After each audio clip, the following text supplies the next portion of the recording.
I would like to thank all the organizers, of course, and thank you, Tim. My presentation is kind of zooming out. Tim gave us a very specific community of Tibetic language speakers, and I'm kind of zooming out to the more broad diaspora of Tibetan.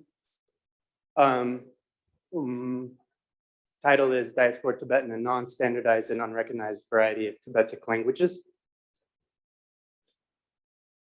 So the history of the diaspora Tibetan as a language variety begins with the history in 1959 when Dalai Lama and his entourage flee China's occupying army, and from the city of Lhasa across the Himalaya by foot and receive asylum in India. There they set up their governmental system as a government in exile and continue on. There's about 150,000 over the years that come. So here's a brief overview of the map of all the different official settlements that exist in India, Nepal, and Bhutan.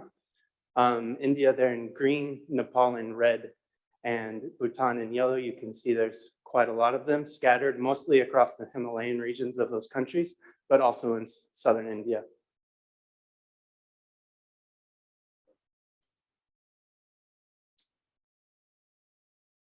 So in the early years, the first wave of migration, 1959 to 1970s, generally we talk about 3 waves of migration. That first wave is 70% Central Tibetans, speakers from Central Tibet. So Central Tibetans is a large dialect family inside of Tibet of maybe 50 total language families that exist inside of Tibet. And then we have second and third wave of migration from the 80s to the 2000s. This leans heavily towards Eastern Amdo. The reason I bring this up is because these language varieties, while they are all called Tibetan under the larger umbrella of ethnic Tibetan nationality, they're actually mutually not comprehensible. So although the language spoken in diaspora, even in the literature today, is often conflated with Central Tibetan, which would have been true in the 60s and 70s when you had first generation speakers who were actually Central Tibetans from Central Tibet. This is no longer the case, as there's been a lot of mixing with other varieties, and there is no longer. The other thing to point out is that currently migration is very, very slow to India and Himalayan regions. Very rare for speakers to now come across the Chinese border. So if we look at the population distribution of diaspora Tibetans in the past 60 years, you can see that the trend was initially growth in India and Nepal, but the population is now down by about 40% in these regions, while speakers in the West, that means Europe, Australia, United States mainly, as well as Canada, has exploded by quite a lot. And most of those speakers are coming from diaspora. So diaspora has kind of acted as a stepping stone, let's say, to the West. The reason this is important is because we have, if we're talking about a scattering, the first initial scattering was to the Himalayas, where you have very large settlement communities, where the home language is going to be Tibetan, and the community language is also going to be a variety of Tibetan. What happens in the West, though, is everyone gets scattered out even more into smaller and smaller units, where in some cities in the West, you have very small communities of Tibetans, not enough to have really a community language. And so, of course, you see encroachment by the dominant languages in those cases, be it English in United States, UK, et cetera, or the local European vernacular, as it may be. So I said that diaspora Tibetan is no longer a Central Tibetan language, or perhaps it is a Central Tibetan variety, but it is now its own language. And how do we define that? For one, there's been an ongoing process of language change. This is a combination of factors. Of course, the mixing of the different mutually unintelligible Tibetic varieties, but also you have traditional occupations being replaced by more modern occupations. So in Tibet, mostly you're a nomad, or you're a farmer, or you're a monastic. Whereas in diaspora, generally you are attending a secular education opportunity. So you have a lot of young children and young adults coming to boarding schools in the Himalayas, or you're starting a business. And another trend you see is a lot of the monastics in diaspora end up, giving back their robes and becoming lay people. So this kind of change in environment and occupation, of course, increases novelty and number of communicative interactions. So this is another look at the kind of trend that we saw through the 90s and 2000s especially, is you'd have individual children or individual young adults moving from their various regions, which would be, monolingual kinship groups, and settling in India in boarding schools where they would have been put in a boarding school with their peers, not divided by region, but by age. And so you have this very different language community being built in these schools, such as TCV schools, to the point where that you even have localized language varieties for specific schools and specific settlements. The language that they speak in this TCV school at Sujata TCV school is different than the language that they speak in Dharamsala TCV school. And then, of course, interfamilially, when they try to communicate back home now, several years later, they have faced difficulties doing so. I have one friend who even had to do translation for family members who could no longer communicate in their native or their originally native tongue. So this kind of change is widely recognized, but it's not officially recognized because of the pressure to see Tibetan as a unified ethnic, cultural, religious sort of group. The official position is generally that there is one Tibetan language, and from this perspective, forms a national identity. This serves an important counterpoint to the single standard Chinese of China, of course. And the dominant language of speakers of minoritized Tibetic varieties within China's borders have to contend with Chinese on a daily basis. The variety upheld as the standard for Tibetan is the literary variety, which is learned in schools. It's formal, prestigious, and official. It dates back, of course, to the Tibetan Buddhist canon, which was translated from about 8th century to 11th century. So it's about 1,000-year-old variety, and the grammar treatises of those days still act as the standard for what the language should look like today. This impacts all speakers of all Tibetic varieties, and literacy is an issue across the Tibetan-speaking world. So if we look at some of the features that make diaspora unique, things like its loanwords and leveled verb cases, these are also the ones that make it less standard, leading to its erasure, marginalization, and non-recognition. That includes it not being written down, as Tim noted, left out of official documents and curriculums and textbooks. And it is, in common speech, it's called Shijakke, or settlement language. The speakers often pejoratively characterize it as impure or mixed, as well as broken or simple. Example of this common attitude appears, I found a good comment in a Facebook post discussing language issues where it was, Tibetan was described as deteriorated and in need of revival. One commenter noted, considering things from the common Amdo side, the varieties that come from Eastern Tibet and have actually changed, see less change than Central Tibetan. Even till now, the pronunciation of the verbs is still perfectly aligned with their spellings, but Central Tibetans, and especially diaspora Tibetans, really need to pay attention. That's because their unrecognized dialect is less prestigious due to loanwords and things like verb tense leveling. Here I have an example of some non-standard changes that occur in diaspora speech.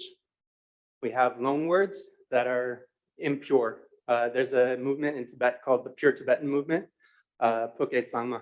And of course, loanwords from Chinese especially are derided in Chinese, Tibetan-speaking China, whereas the loanwords in diaspora speech tend to come from English or Hindi. So in my corpus, we have bill, WeChat, computer, bus, juice, palak, like spinach, or PDF. We have things like tags and emphasis markers. This is a very typical diaspora Tibetan sentence, but the whole ending there would be kind of unofficially not recognized as good Tibetan. Drode yurada ra. It's a tag question like, yeah, the grandma was like walking down the road, yeah. You have verb tense leveling. For example, the verb to go, the past tense, dro yin, which is basically like, from a Tibetan grammar perspective, it's like saying I go to the store. It's seen as very wrong. The proper Lhasa Tibetan is chin yin. So of course, from a linguistics perspective, all this kind of change is natural and just a reflection of the interregionality, the linguistic diversity, and the language contact that basically defines Tibetan diaspora. But it also reflects a sociological or sociolinguistic split between new arrivals, Sanjor, the people who come from Tibet and speak a variety of Tibetan from Tibet, which is of course more prestigious, and the people who are now second, third, fourth generation born inside of India or Nepal and speak the diaspora variety, Shijakke. Some other quick things that define this not really Tibetan, diaspora Tibetan, is a lack of vowel harmony, which you have in Lhasa Tibetan, which is the prestigious variety, diminished role of pitch accent, diminished role of honorific register, increased use of hedges and tags, as in that sentence, increased use of general verbalizers rather than specific ones, variation in use and frequency of helper verb constructions, etc. So here we have a cartoon I found on WeChat, very typical language attitude expressed here. You see the guy picking up the books and carrying and pulling these people behind him. He's a new arrival, and he's doing all the work for Tibetan language, and he's basically pulling those poor diaspora Tibetans up the hill behind him. This kind of language attitudes lead to what sociolinguists call language anxiety, which is a vicious cycle or self-fulfilling prophecy where the perception of having poor language skills, of diaspora being an unprestigious and poor language, leads to harsh judgment. Harsh judgment discourages using that language, and that leads to not reading and writing. And of course, not reading and writing leads to getting no practice and having even worse literacy than before.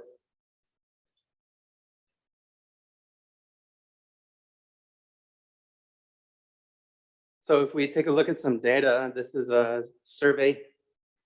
Oh, did I skip one?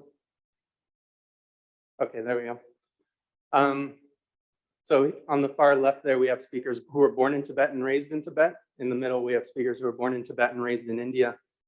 On the right, we have speakers who are born in India and raised in India. And you can see a really vast difference in how often these speakers use literary Tibetan. The Indian diaspora-born Tibetans tend not to use written Tibetan because they have poor skills in it. You can see even a third of them admitted that they never use it basically for anything at all in any domain. So paradoxically, while they have greater educational opportunities in diaspora communities, it's not led to qualitative gains in literacy, just quantitative ones. And I have some more. Here you can see speakers from Tibet have a higher vocabulary, at least of traditional, in the dictionary words of Tibetan, and they have better reading comprehension as well.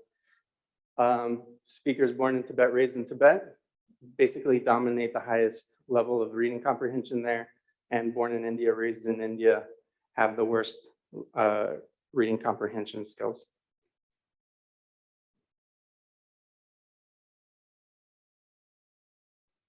So across Tibetan-speaking populations, one important factor contributing to this literacy and language education is a lack of properly graded or level appropriate material that bridges the gap between the reality of their spoken vernacular and the ideal of literature. So vernacular literature remains exceedingly rare due to the fact that, of course, Tibetan is a prestigious literary variety associated with the religious tradition of Tibetan Buddhism. You are obligated to follow the grammar rules of the sacred literary standard in spelling and grammar. And with that becomes non-vernacular forms that students do not, or children, students, or other learners do not recognize.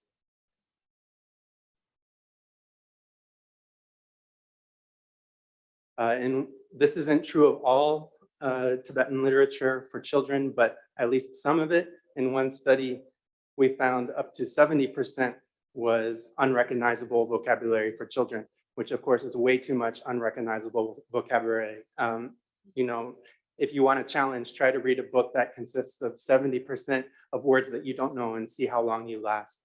You get pretty frustrated pretty quick. The ideal, according to research, is about 98% for pleasurable self-reading. It can go a little lower than that, maybe like 92 to 95% if you're working on the book with a teacher.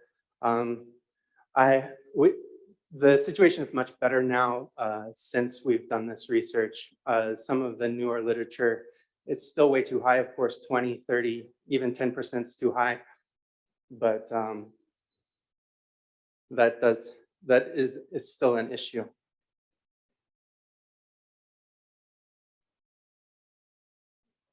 Three, 4 more minutes. Okay. Thank you. So the role of documentation in revitalization, generally speaking, most documentation in Tibetan languages is of course skewed towards Buddhist literature, even in Western academic situations. What we've done, however, is build speech corpora, so transcripts of native speakers as they actually speak, while the transcripts themselves or writing in that language of the vernacular is not does not fly. What we've done is we've leveraged that data to provide writers and authors with feedback, actionable feedback for their writing. So here you can see frequent words are easy words, less frequent words are harder words, and we have highlighted automatically in this readability editor software, highlighted vocabulary by difficulty. So in conclusion, helping languages to be used in more domains like chat apps and social media, or making materials for language education and beginning literacy more accessible to more speakers necessitates a move towards everyday vernaculars, that is, using writing for everyday communication requires an everyday literary variety. Early literacy too benefits most from literary forms that reflect common speech, even if that common speech is not officially recognized or is a non-standardized variety. This can lead to major obstacles for speech communities with established prestige literatures like Diaspora Tibetan. In the image, we have a read-along highlighted story available on our website. Advances in technology and other fields of research allow for innovative applications of language documentation like speech corpora, using speech corpora for frequency lists to note difficult vocabulary. This can provide tangible practical support to speakers of endangered language varieties. In the case above, information on easy versus difficult words can provide actionable feedback for children's stories writers and educators. Recognizing and empowering voices, even in direct ways like providing frequency lists based on natural speech, can thus make major contributions to health and vitality of our world's languages and their diverse varieties. That's my conclusion.